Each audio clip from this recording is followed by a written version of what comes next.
Olá!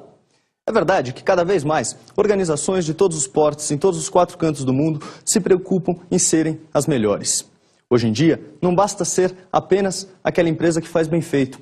Você tem que ser diferente, você tem que ter algum diferencial, ou seja, você tem que exceder as expectativas dos seus clientes.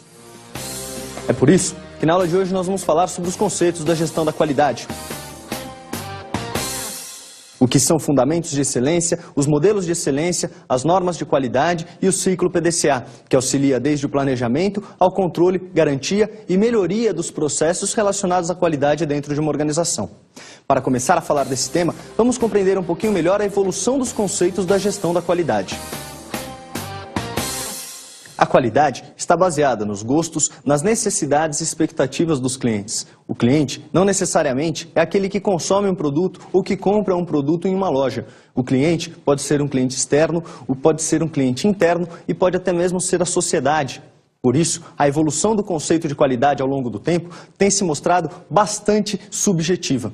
Entretanto, é importante ressaltar que a subjetividade do tema está baseada nos processos e fundamentos organizacionais, ou seja, aquilo que as empresas utilizam para se diferenciar. Sabemos muito bem que hoje em dia não basta ser apenas o melhor, você tem que ser mais do que o melhor, você tem que superar todas as expectativas e tem que brigar em um mercado cada vez mais competitivo, onde o simples fato de fazer bem feito não garante a sobrevivência de uma empresa dentro de um mercado. Os mercados estão cada vez mais competitivos e, por isso, é importante que as organizações tenham foco em ter todos os seus processos controlados e monitorados. Assim, eles podem garantir que a qualidade oferida aos seus produtos estão desde o processo de planejamento até o final de um produto, a concepção final daquele produto. No Brasil, a partir de 1994, com a criação da norma NBR-ISO 8402 de 1994, a qualidade passou a ser tratada como um processo que envolve planejamento, controle, garantia e principalmente melhoria. Ou seja, não basta ter um processo bom e perfeito. Esse processo tem que estar em constante melhoria. Afinal, os gostos dos clientes, as necessidades dos clientes também são mutáveis e também mudam de época em época. Por isso, é muito importante que a organização tenha foco nesses pontos. Agora, vamos ver uma definição da norma NBR-ISO 8402 de 1994 para compreender um pouquinho melhor o que é qualidade total. Organização Internacional de Padronização 8402 de 1994. Qualidade total é o modo de gestão de uma organização centrado na qualidade, baseado na participação de todos seus membros, visando sucesso a longo prazo por meio da satisfação do cliente e dos benefícios para todos os membros da organização e sociedade. Como pudemos observar, a qualidade total é um tema que hoje é muito falado dentro das organizações. Mas afinal, o que é qualidade total? A qualidade total, ela exige o comprometimento de todos os envolvidos, em todos os processos. E não apenas do processo final, não apenas daquele que controla o produto final. A qualidade, ela deve ser um conjunto de atividades coordenadas necessárias para dirigir e controlar uma organização. E por isso, é fundamental que o conceito esteja presente dentro de todos aqueles que participam dos processos. As organizações mudaram muito o seu comportamento ao longo dos tempos. Na década de 50, por exemplo, no pós-guerra, as organizações tinham a preocupação principalmente com os aspectos financeiros. Todo o seu planejamento era feito com base em números, ou seja, não eram considerados riscos, não eram considerados influências do ambiente externo dentro da organização. Esse aspecto foi mudando um pouquinho ao longo do tempo. Na década de 60, as empresas começaram a planejar a longo prazo, ou seja, elas começaram a olhar lá na frente o que poderia acontecer com a empresa. Isso com base na projeção de cenários e na extrapolação de atividades que aconteceram no passado e fatos que aconteceram no passado, tentando projetá-los para o futuro. Na década de 1970, as organizações começaram a se preocupar, enfim, com os impactos do ambiente interno e também do ambiente externo. Foi quando surgiram temas como a análise SWOT, como 5W2H e as 5 forças de Porter. Nessa época, o tema qualidade começou a ganhar uma abrangência ainda maior e as organizações começaram a perceber que era fundamental que eles passassem a se preocupar com todos os aspectos do ambiente e não só com os resultados financeiros que aquele produto poderia gerar. Por isso, vamos falar agora sobre os fundamentos da excelência. Quando falamos em excelência, estamos falando naquelas empresas que se destacam por serem as melhores, se destacam por serem excelentes naquilo que elas fazem, ou seja, elas conseguem, de uma maneira ou de outra, atender a todas as expectativas dos clientes internos ou dos clientes externos. Para atender às expectativas dos clientes, é muito importante que as empresas analisem os seus stakeholders, ou seja, aquelas partes interessadas ou envolvidas no processo. Afinal, aqueles são os mais interessados no negócio e certamente serão aqueles que colocarão para a organização quais são as suas necessidades. E com base nisso, a organização poderá desenvolver o seu trabalho visando atender aqueles pontos e requisitos exigidos pelos stakeholders. A excelência pode ser atingida através de critérios, itens, normas, ferramentas, procedimentos e processos utilizados pelas grandes organizações e que podem sim ser utilizados em demais empresas, em demais organizações que queiram buscar a excelência, que queiram competir em mercados cada vez mais globais e internacionais. É por isso que muitas organizações consideradas excelentes, consideradas modelos de excelência em seus segmentos, em seus setores, acabam por desenvolver uma série de normas, uma série de critérios, e esses critérios são avaliados por outros grupos de pessoas em outras organizações e, se necessário, são implementados nessas organizações, buscando sempre melhorar os seus processos, melhorar continuamente aquilo que você faz no seu dia a dia. Para que o tema fique mais claro, vamos compreender a evolução dos modelos de excelência. Os modelos de excelência surgiram na década de 50, num Japão destruído pelo pós-guerra. Anos mais tarde, empresas americanas, europeias e de todos os outros 4 cantos do mundo começaram a procurar pela excelência. Esses modelos são oferidos através de prêmios, mas para entendermos mais ainda sobre o tema, vamos ouvir um depoimento de um profissional a respeito. Um prêmio de qualidade é um instrumento que incentiva as empresas a buscarem um nível de excelência no mercado em que requisitos a parte da qualidade. Aqui no Brasil nós temos o Prêmio Nacional da Qualidade, da Fundação Nacional da Qualidade, que então premia essas empresas de acordo com requisitos básicos. Existe uma lista que você precisa cumprir de comprometimentos, de ações dentro da sua empresa, que você pode então ganhar esse prêmio.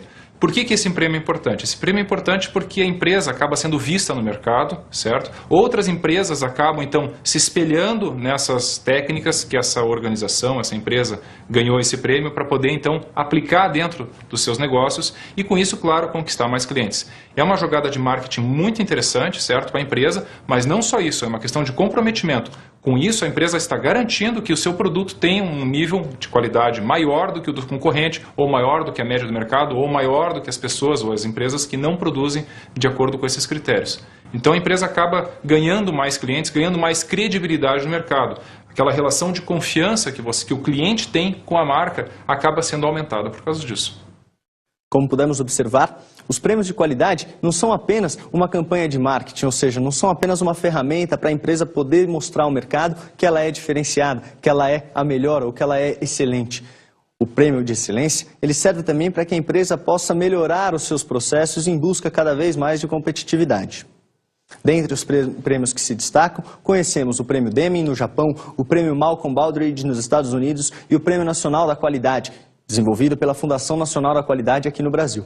Além disso, alguns outros prêmios, como o Australian Business Excellence Award e o Canadian Quality Award, também são de fundamental importância para empresas de diversos segmentos. Criado em 1950 num Japão totalmente destruído pela Segunda Guerra Mundial, o Prêmio Deming é considerado pioneiro e um marco na história da gestão da qualidade. Atualmente, o prêmio é patrocinado pela Japanese Union of Scientists and Engineers e ele é dividido em 4 categorias. São elas: o prêmio de individuais, ou seja, ele é aplicado a indivíduos que se destacam dentro das organizações, o prêmio de aplicação Deming, ou Deming Application Prize, desenvolvido e aplicado para empresas japonesas que se destacam quanto a alguns processos e algumas aplicações, o prêmio japonês de controle da qualidade, que também serve somente para empresas japonesas, e o prêmio Deming estrangeiro, esse sim, abertos a organizações de todos os 4 cantos do mundo. Dentre as organizações que já ganharam o prêmio ao longo dos últimos anos, destacam-se a Toyota, vencedora do prêmio em 1970 e 1980, e a Philips Taiwan em 1977. São 10 os critérios de avaliação do Prêmio Deming. Dentre eles estão política, organização e a operação da organização, a informação, padronização, recursos humanos, garantia da qualidade, manutenção, melhoria, os efeitos ou melhor, os resultados e os planos futuros daquela organização. Tudo isso, lembrando, sempre baseado em processos, ou seja, ferramentas utilizadas para que cada um desses 10 critérios sejam atendidos. Além do Prêmio Deming, temos também o Prêmio Malcolm Baldrige, criado nos Estados Unidos. Em 1988, as empresas norte-americanas estavam muito preocupadas com a invasão de produtos japoneses com alta qualidade em solo americano e, por isso, desenvolveram o Prêmio Malcolm Baldrige, que avalia alguns outros pontos não tão similares e não tão parecidos com o prêmio japonês, o Prêmio Deming. O Prêmio Malcolm Baldrige é dividido em 3 segmentos. São eles: negócios, que envolvem empresas relacionadas a manufatura, serviços e pequenas e médias empresas; saúde e educação, que contempla tanto ensino médio, fundamental, básico e superior. Os critérios de avaliação do Prêmio Malcolm Baldrige são liderança, planejamento estratégico, foco nos clientes e no mercado, informações e análise, recursos humanos, gestão de processos e resultados do negócio. Dentre as empresas que se destacaram por terem vencido o Prêmio Malcolm Baldrige, destaca-se a Motorola, vencedora do prêmio em 1988 e também em 2002, a IBM Rochester, o Hotel The Ritz Carlton Plaza e também a AT&T, uma empresa líder no mercado em tecnologia que em 1994 se destacou pelos grandes processos relacionados à era da internet. O Prêmio Nacional da Qualidade, desenvolvido pela Fundação Nacional da Qualidade, o Prêmio Brasileiro, o Prêmio Nacional da Qualidade, ou PNQ, é também um dos grandes modelos de gestão internacional. Esse prêmio foi fundamentado principalmente no Prêmio Malcolm Baldrige, das empresas norte-americanas, e não tanto no Prêmio Deming, no prêmio japonês.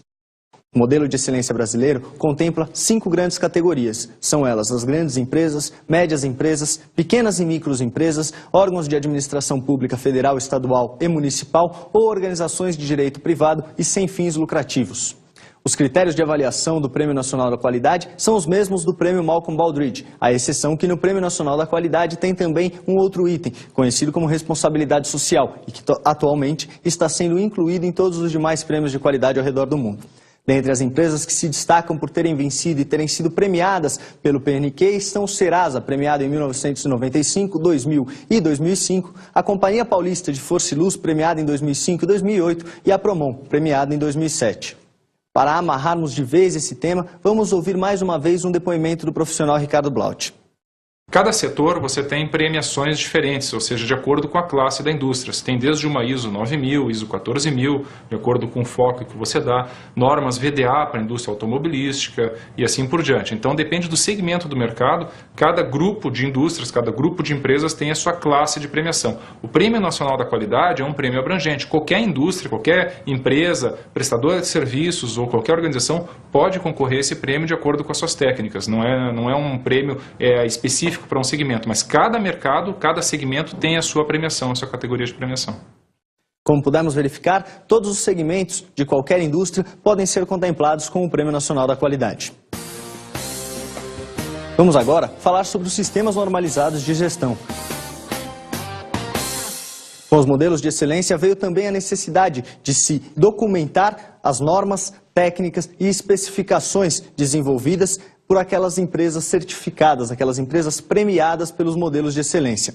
Dentre essas normas, destacam-se os órgãos que as reconhecem, como a ISO, conhecida internacionalmente, o Mercosul, que reconhece as normas regionais, ou a ABNT, que reconhece as normas nacionais.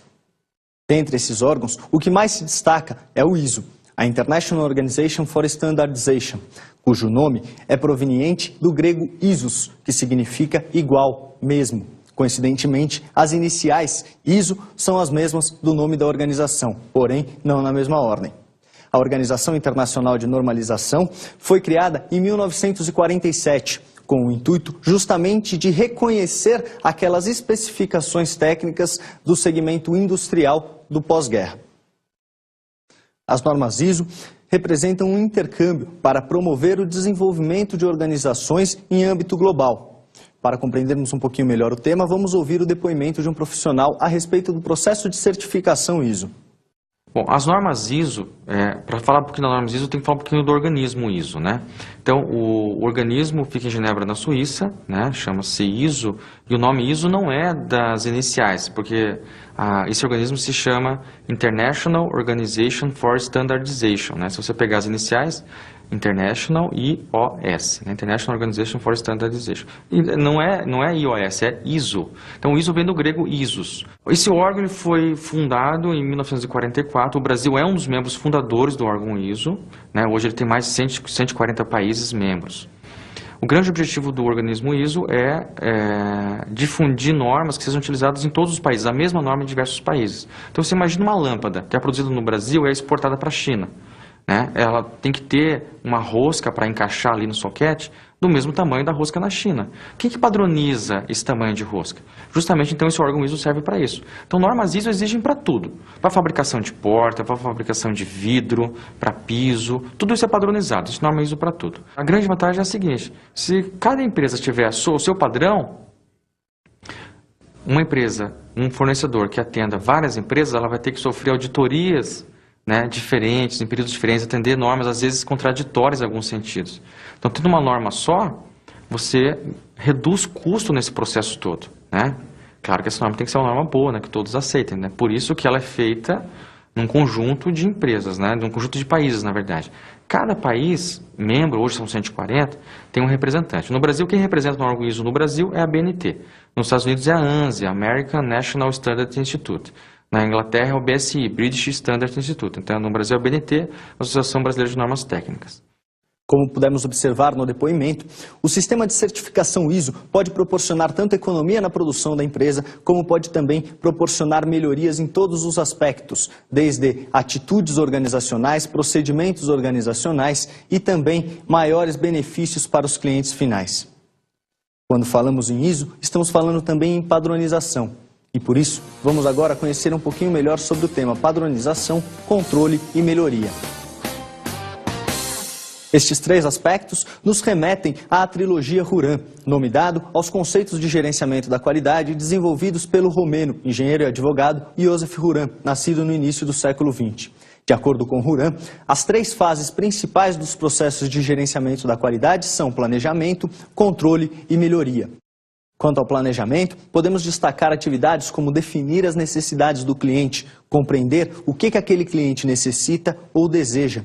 A partir desse momento, é possível a organização adequar os seus processos e procedimentos para atender aqueles requisitos desejados ou aquelas necessidades do cliente.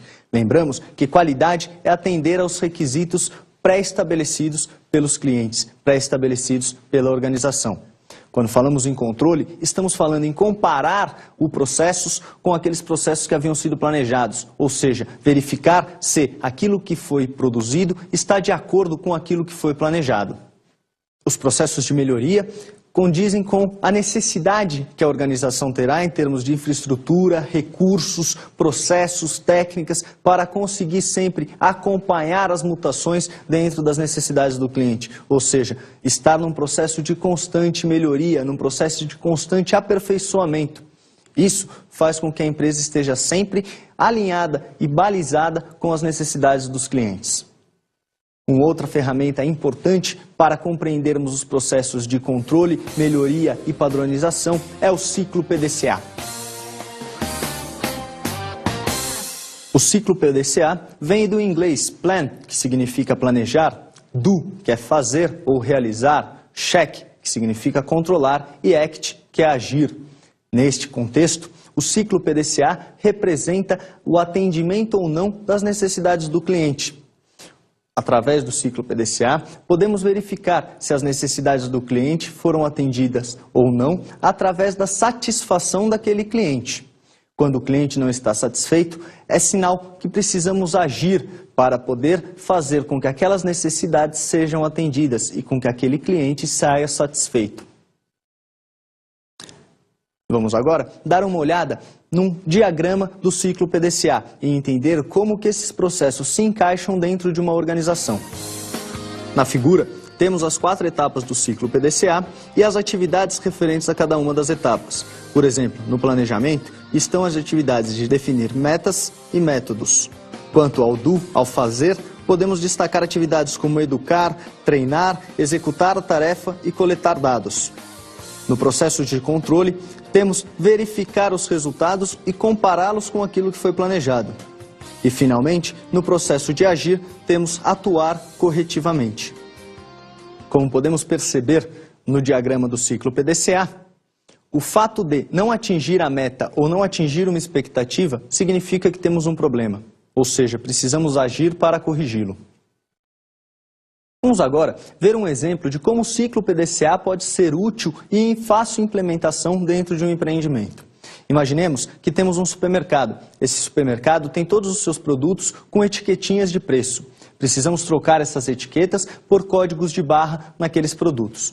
O primeiro passo é definir as metas, ou seja, qual que é a meta? A meta é justamente trocar todos os preços dos produtos por códigos de barra.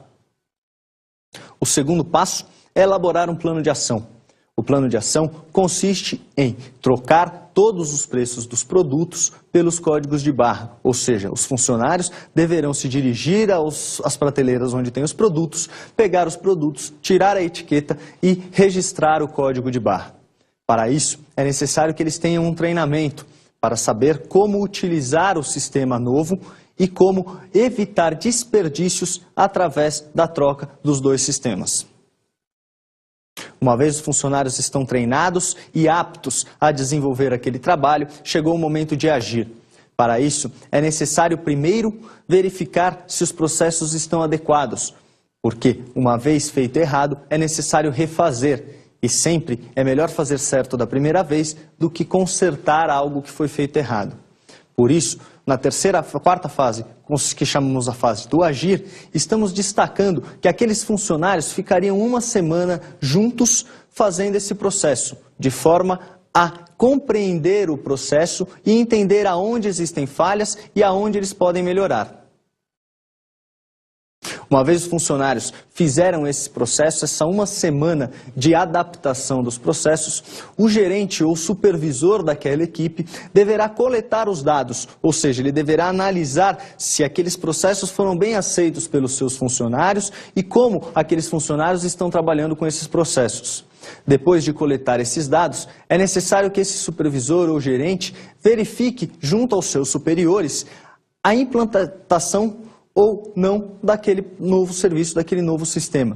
Pois, se aquele sistema não está de acordo com a necessidade do cliente, e nesse caso o cliente é o cliente interno, é o próprio funcionário, ou seja, se esse novo sistema vai dificultar o trabalho dos funcionários, e mesmo com treinamento, esses funcionários não vão conseguir desenvolver o trabalho de forma eficaz e eficiente, então é sinal de que alguma coisa tem que mudar. Pois o processo não está definitivamente aceito pelo cliente, ou seja, não está atendendo à necessidade daquele cliente.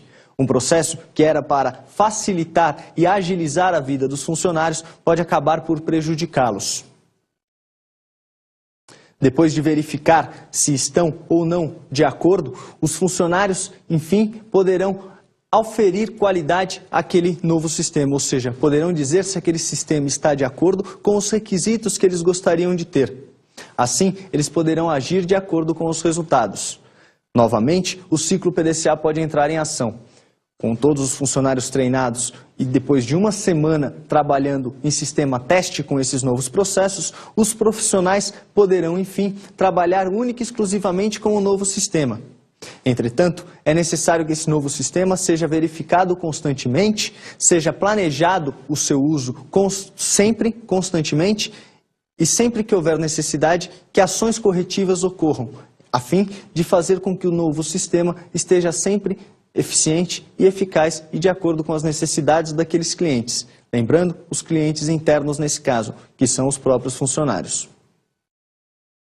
Na aula de hoje, falamos sobre alguns temas de fundamental importância para entendermos o que é gestão da qualidade e, principalmente, o que é qualidade.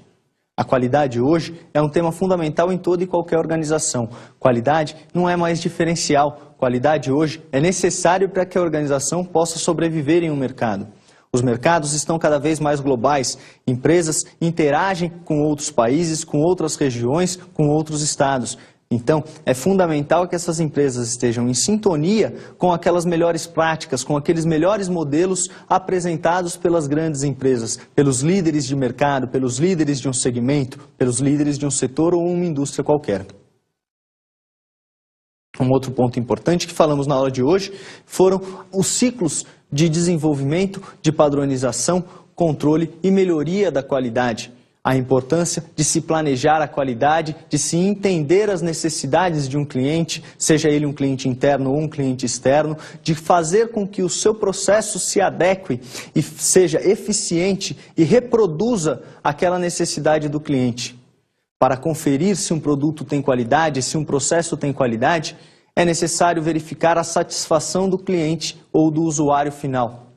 No caso do exemplo que nós tivemos, quanto à questão de trocar os preços por códigos de barra em um supermercado, pudemos observar que a qualidade ali seria confirmada caso aqueles funcionários realmente dissessem que o novo processo era melhor do que o processo anteriormente realizado.